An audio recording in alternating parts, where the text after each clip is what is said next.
Monsieur le Président, Monsieur le Commissaire, chers collègues, voilà 18 mois que notre commission enquête sur le scandale des Panama Papers. À l'heure où les citoyens ne supportent plus l'impunité face aux privilèges fiscaux de quelques-uns, je veux rappeler ceci. L'évasion fiscale pille les finances publiques, accentue les inégalités et menace les fondements du vivre ensemble. Qui refuse d'agir contre elle détruit l'Europe.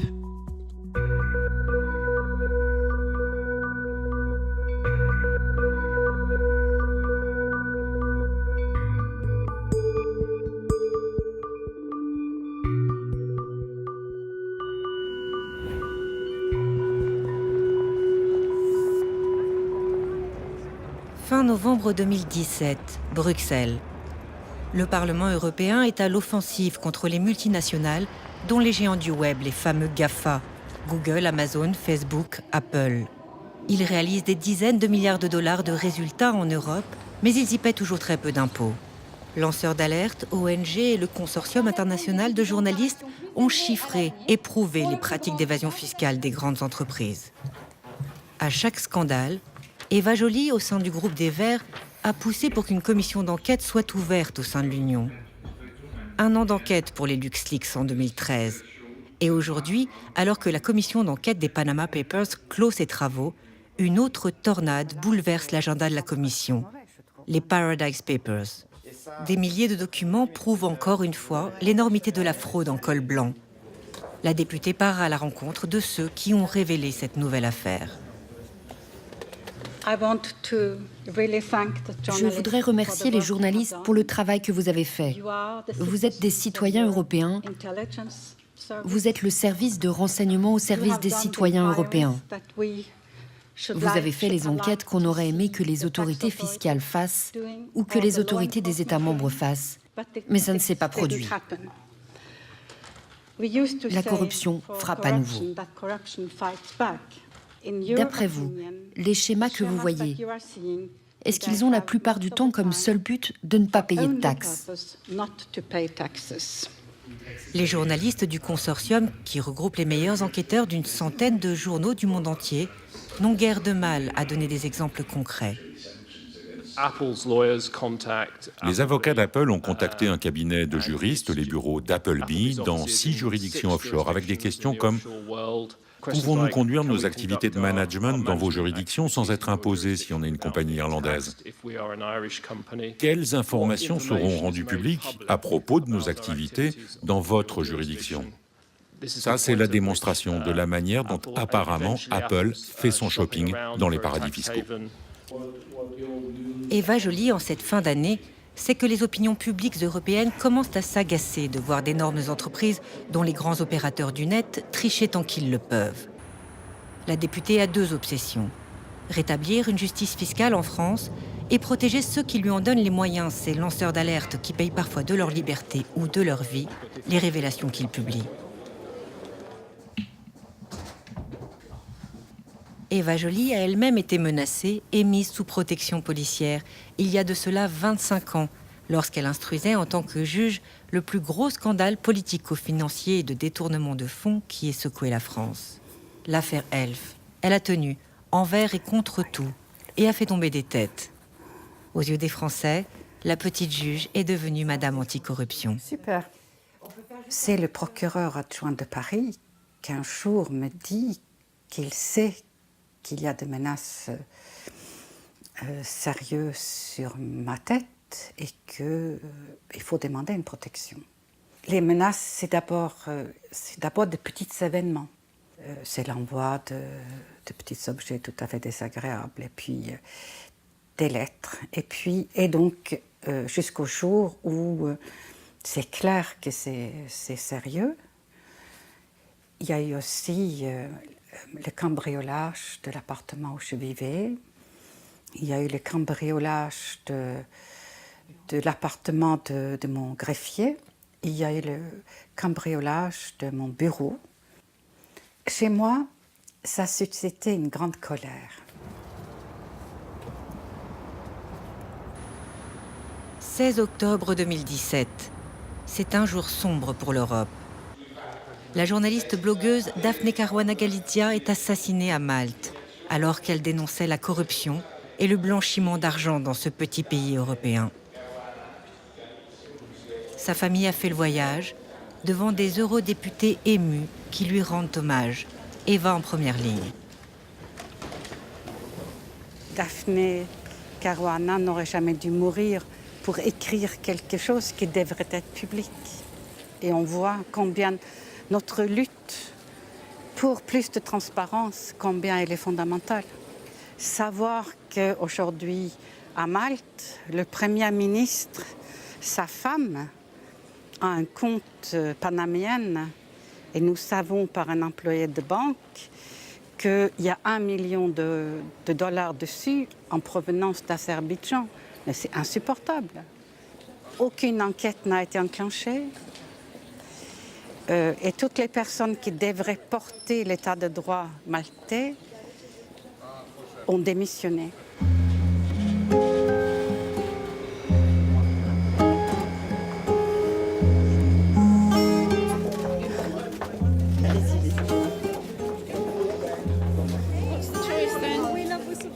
On aime les lanceurs d'alerte. Protégez les lanceurs d'alerte. Lequel voulez-vous? Yes.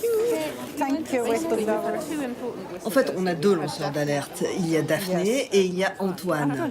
L'un est mort et l'autre est à 2 doigts d'être emprisonné. C'est pourquoi nous avons besoin de cette loi. Et le Conseil ne considère... Non, pas le Conseil, mais la Commission ne considère plus que ce soit une priorité aujourd'hui. Il faut donc que ça se sache. Faire pression sur la Commission pour que l'Europe se dote d'une loi de protection des lanceurs d'alerte. Seuls 6 pays sur les 28 en ont une. Sacro-saint secret des affaires. La fuite de documents est toujours perçue comme un vol.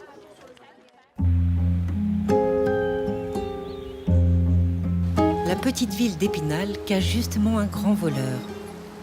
Le lanceur d'alerte des LuxLeaks, Antoine Deltour.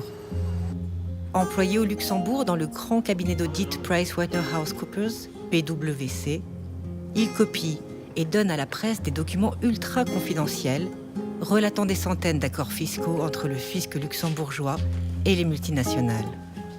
Les papiers révèlent une chose simple. Le Luxembourg s'enrichit en dépouillant les autres pays, notamment européens, de leurs revenus légitimes, en profitant des failles de la loi.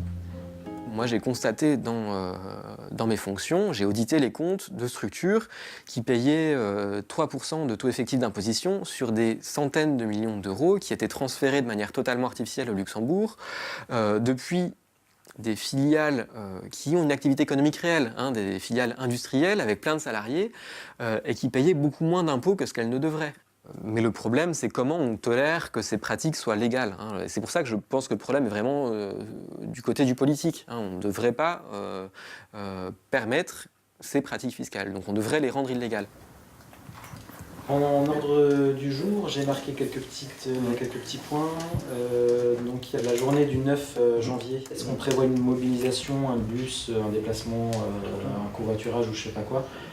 Oui. Après l'avoir condamné par 2 fois, la justice luxembourgeoise l'a finalement relaxé. La médiatisation d'Antoine Deltour a rendu plus facile sa défense.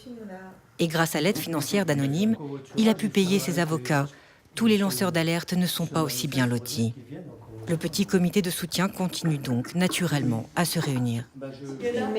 On est actif sur Facebook et sur Twitter, donc via les réseaux sociaux on a pas mal de visibilité. On a une grosse base de données de contacts qui vient en grande majorité de la pétition qu'on a fait en soutien donc il y a plus de 215 000 personnes grosso modo qui l'ont signé et du coup là aujourd'hui on a 70 000 personnes qui sont atteintes par notre newsletter, notre lettre d'information.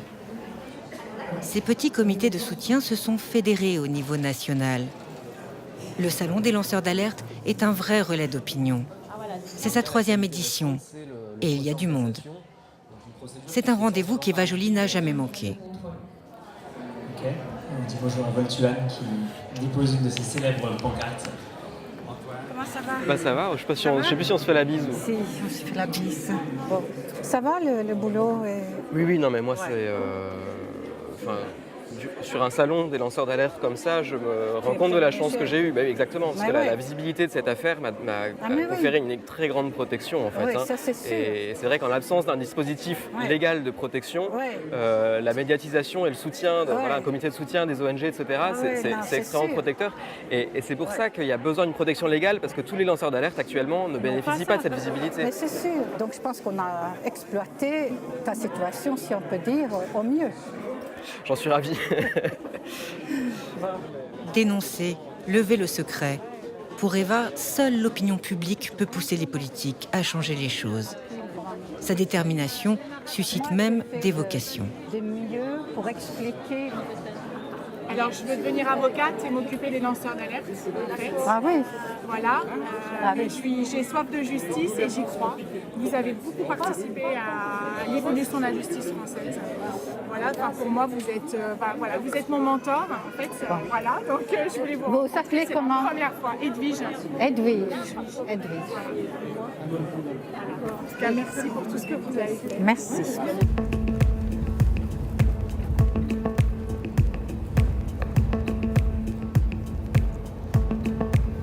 L'engagement de la députée passe désormais par d'incessants déplacements de Paris à Bruxelles ou à Strasbourg. Il passe aussi par un minutieux travail législatif, loin des triomphes ou des désastres de sa vie politique française.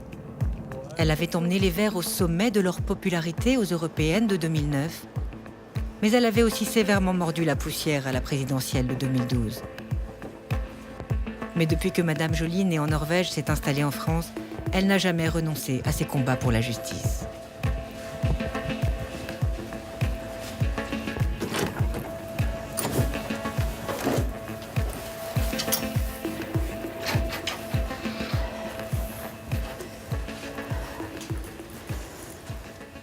J'ai eu le désir de devenir femme politique pour lutter contre les paradis fiscaux et le pillage par les multinationales des pays pauvres. Je me souviens très précisément du moment où c'est devenu évident pour moi que ça suffisait. Ça suffisait le discours, ça suffisait les conseils, qu'il fallait que je travaille à changer les règles. Je préparais un discours que j'allais tenir à l'ONU. Je me disais, c'est ton combienième de discours? Et je me suis dit, ça devait faire le 200e, quelque chose comme ça. Et donc, je me disais, ça suffit, ça ne change pas le monde. Et il faut absolument que je devienne députée européenne, parce que je me disais que les règles ne pouvaient changer qu'au niveau européen. Et ça, je ne le regrettais pas. Maintenant, ça fait 9 ans, bientôt, que je suis députée. Mais depuis le premier jour, j'ai mis sur l'agenda la lutte contre les paradis fiscaux. L'Europe a actualisé sa liste noire des paradis fiscaux début décembre. Un pas dans la bonne direction pour Eva Joly, mais à une grosse réserve près. Ce sont les États membres qui ont créé cette liste. Les États européens complices des fraudes n'y apparaissent pas. Pas question d'épingler le Luxembourg, les Pays-Bas, Malte ou l'Irlande. Pourtant, dans la seule Irlande, par exemple, il y a 700 compagnies américaines, dont tous les géants du numérique, qui ne paient quasiment pas d'impôts. Ni ici, ni ailleurs. Les grands cabinets d'audit sont là également et leur proposent leur savant montage financier pour que s'évaporent discrètement de filiale en filiale leurs bénéfices mondiaux. L'Irlande a attiré ces sociétés avec un taux d'imposition théorique de 12,5%, un des plus bas d'Europe. Mais en sous-main, elle va encore plus loin. Le fisc irlandais propose parfois des avantages fiscaux ramenant le taux de l'impôt sur les sociétés à moins de 1%. Paradisiaque et théoriquement légal. Mais qui agace bien sûr bon nombre d'habitants ordinaires qui ont l'impression de toujours payer les pots cassés, mais de ne jamais bénéficier de rien. Les multinationales ont vraiment kidnappé la politique fiscale du gouvernement irlandais. Ce n'est pas démocratique. Cela veut dire que les besoins de ce capital, du capital étranger, viennent toujours en premier. Ils doivent être d'abord les mieux lotis. Nous avons en Irlande de très gros problèmes sociaux. Le problème principal en ce moment est celui du logement. On a calculé que près de 3000 enfants vivent actuellement dans des hébergements précaires, comme des chambres d'hôtel par exemple. La manne ne profite pas à tout le monde, et ça se voit. Les associations caritatives comme celle de Dev font ce qu'elles peuvent, mais en 1 heure à peine, Dev croise 60 sans-abri dans les rues de Dublin. Des hommes et des femmes, seuls, parfois chargés de famille, des gens qui ont la plupart du temps un emploi, mais qui ne peuvent plus se loger parce que les loyers sont devenus exorbitants. Il y a 77 grues dans Dublin qui construisent des bureaux. Aucun de ces bâtiments n'est à vocation résidentielle. Ce qu'on n'arrive pas à admettre, c'est que les compagnies ne payent pas leurs impôts au taux normal. Ils paient de toutes petites taxes sur des profits énormes. Ce gouvernement a été d'une manière ou d'une autre au pouvoir pendant 6 ans. C'est maintenant sa responsabilité. Mais il se décharge sur des organisations caritatives comme la nôtre.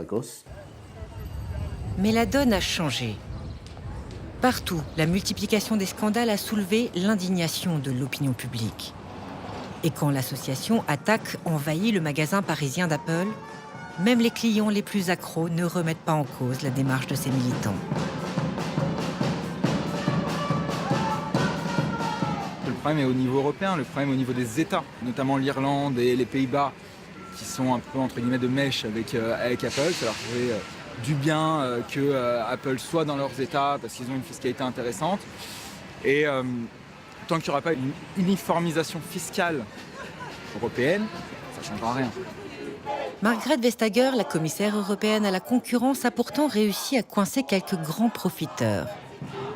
Elle a condamné en mai 2016 Apple à verser 13 milliards d'euros à l'Irlande, en affirmant que ces accords fiscaux avec le gouvernement étaient une aide d'État déguisée, contrevenant au principe de la concurrence. On a conclu qu'ils avaient donné à Apple un avantage discriminant les autres entreprises. En fait, le taux de la taxe effective de Apple Sales International était aussi petite que 0,005% en 2014. Ceci est illégal, selon les lois des États européens. Sans surprise, Apple et l'Irlande ont fait appel. Ce biais a permis d'épingler aussi Google, Amazon, Starbucks ou encore Fiat. Ce qui est légal fiscalement est devenu illégal du point de vue de la concurrence. Les amendes, même en milliards d'euros, sont peu de choses au regard des bénéfices des sociétés concernées. Mais pour Eva Joly, les lignes commencent à bouger dans le bon sens. Pour moi, elle a sauvé l'honneur de la Commission. C'est parce qu'il y a Margrethe Vestager et qu'elle a pu faire ce qu'elle a fait que c'est pas une période complètement perdue pour l'Europe. Une Europe toujours parasitée par d'étranges contradictions.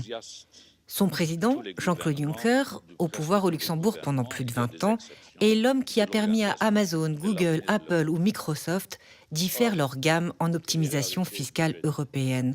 Le président de la Commission n'est donc pas exactement un ami politique d'Eva Joly. Cette institution a à sa tête Jean-Claude Juncker, qui n'est autre que l'évadeur fiscal en chef. Il a passé sa vie à cela. Alors, c'est vrai qu'il a promis, après le scandale LuxLeaks, qu'il allait changer les choses. Et c'est vrai qu'il y a eu des initiatives de la Commission. Mais le fond est quand même ça. Le fond est une forme de complicité coupable à l'égard de la fraude fiscale, de l'optimisation agressive, excessive. Et donc, je dirais que c'est la tendance ultralibérale. C'est un business model. Un modèle à abattre, bien sûr, pour la députée. Elle ne rate pas une occasion de faire pression sur Pierre Moscovici, le commissaire chargé de la fiscalité, le seul qui ait la possibilité de proposer de nouveaux textes en la matière. Pression menée au nom du bon sens et de la justice. Nous devons passer à la taxation unitaire des multinationales avec une répartition ensuite du produit fiscal entre les États membres. IKEA serait taxé pour son bénéfice mondial, consolidé. Bosch, pareil, Volkswagen, Coca-Cola, Apple. Ensuite, en ce qui concerne la répartition, il y aura une formule où on va pondérer les différentes activités dans les différents pays. L'Irlande aura sa part, évidemment.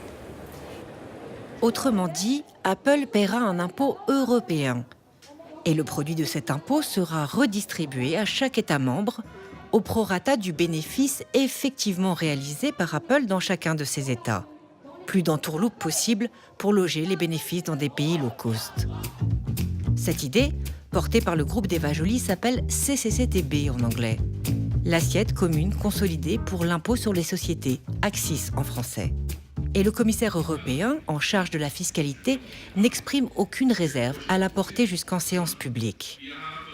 J'invite les États membres aussi à adopter le plus vite possible une assiette fiscale européenne pour l'impôt sur les sociétés.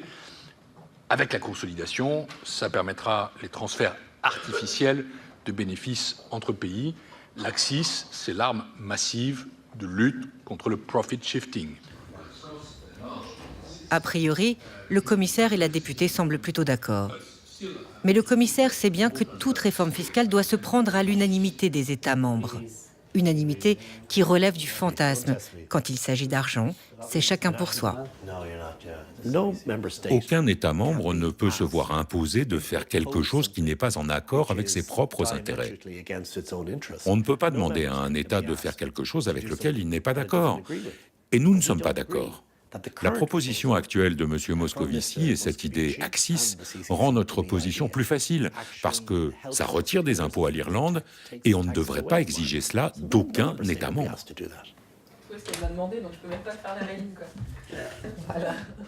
Une bataille permanente menée depuis son minuscule bureau européen avec ses assistants. Mais une bataille qui n'est pas désespérée. Parce qu'en bonne juriste, Eva Joly sait aussi qu'il y a toujours moyen d'arriver à ses fins. Et quand elle a trouvé ce moyen, elle ne se prive pas de le faire savoir. OK. Comme s'y est engagé Jean-Claude Juncker et comme le permettent les traités, nous souhaitons la fin de la règle de l'unanimité pour les réformes fiscales, règle qui paralyse aujourd'hui toute avancée. C'est là où rentre en œuvre l'article 116 du traité qui permet à la Commission de passer outre l'unanimité en considérant que ce n'est pas un texte en réalité fiscal, mais de concurrence. Et si cette de concurrence, on passe à la majorité qualifiée. C'est une des clés du projet que porte la vice-présidente du groupe d'enquête parlementaire sur les Panama Papers. Ce projet va être mise aux voix dans quelques heures. C'est donc la dernière ligne droite pour Eva Joly. Elle prend connaissance des derniers amendements déposés par ses adversaires conservateurs. On peut regarder la liste de vote. Actuellement, la liste de vote dit qu'on s'abstient et avec Coralie, on se demande si on ne voterait pas pour la délégation. Ouais. C'est ça. Moi, je l'ai trouvé assez bien. Tu vois, j'étais en train de le lire là. Et moi, je me disais que j'ai envie de voter pour ça. Donc, sur le 40... Certains méritent selon elle une attention objective, sûrement pas partisane. Bon, je pense qu'on peut voter pour. Hein. Ça, ça met le projecteur sur une situation qui mérite aussi contrôle. Okay. Ouais. Le groupe des Verts n'a jamais pesé bien lourd au Parlement européen. Mais aujourd'hui que l'opinion publique veut des réformes fiscales, il dispose d'un vrai moyen de pression. En ce moment même, on organise des rendez-vous avec des députés d'autres groupes politiques plus conservateurs pour demander de soutenir notre rapport final et notamment les progrès qui pour eux vont trop loin. Nous, on leur dit non, c'est en fait ce qu'il faut adopter et on est prêt à... On va rendre public ceux qui osent s'y opposer et c'est sûr que... C'est peut-être ça qui nous protège aussi, le fait qu'Eva ne vienne pas du monde politique. Si quelqu'un a fait un truc qui lui plaît pas, ami, pas copain, enfin groupe, même groupe, pas même groupe, etc., elle n'a vraiment aucun souci à le dire, quoi. Difficile cependant d'avancer sur ce sujet délicat dans une institution fondamentalement libérale, politiquement dominée par les conservateurs et travaillée au corps par de puissants lobbies patronaux, réticents, eux, à toute idée de transparence au nom du secret des affaires. C'est très difficile, à partir d'un petit nombre d'informations, de se faire une idée complète de la rentabilité d'une entreprise et de son paiement d'impôts. Si on divulgue une partie des informations au public, sans avoir accès à l'ensemble du contexte des comptes, ça ne permet pas de prendre des décisions objectives sur la taxe des entreprises, car c'est très complexe. Autrement dit, il n'y a que les entreprises elles-mêmes qui soient en mesure de bien juger ce qu'il faut dire, payer, où et comment. Les lobbyistes ont envie de s'exprimer, ils ont envie d'expliquer aux députés quel effet un projet de texte va avoir sur leur production, par exemple. Alors, donc ça, c'est le lobbying normal. Il est normal que les députés soient informés. Là où ça devient problématique, c'est que nous sommes 750 députés et les lobbyistes sont 30 000. Ils sont numériquement bien supérieurs à nous et ils ont des budgets hallucinants. 1 an et demi de bataille pour en arriver à ce scrutin. Un scrutin qui aura une simple valeur de recommandation pour la Commission et le Conseil, seuls aptes à promulguer des textes. Mais la bataille parlementaire reflète aussi un rapport de force en pleine évolution sur la question de morale publique, qu'est la justice fiscale. Yes. Le vote de chaque amendement est ainsi un signe dans un sens ou dans un autre. Super. Gagner, c'est bien. C'est rejeté, ça c'est formidable.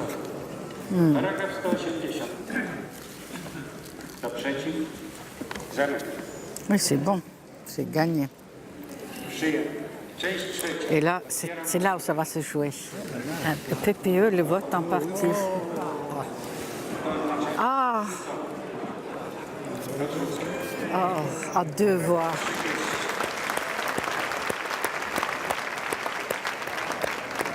Bon, moi, je les avais tous tout à l'heure sur les... Ouais, c'est bien.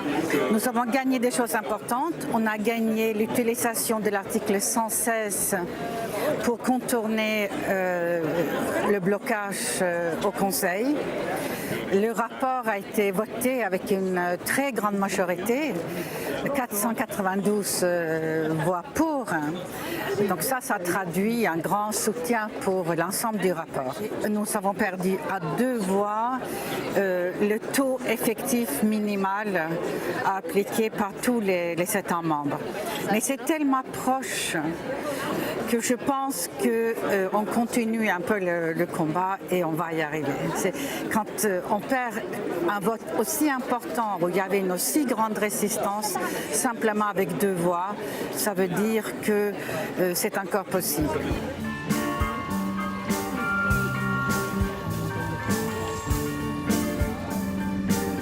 Les opinions publiques et les ONG comme Attac, qui manifestent régulièrement à Jersey, ce vieux refuge de pirates fiscaux, vont maintenir la pression contre les fraudes et l'optimisation fiscale.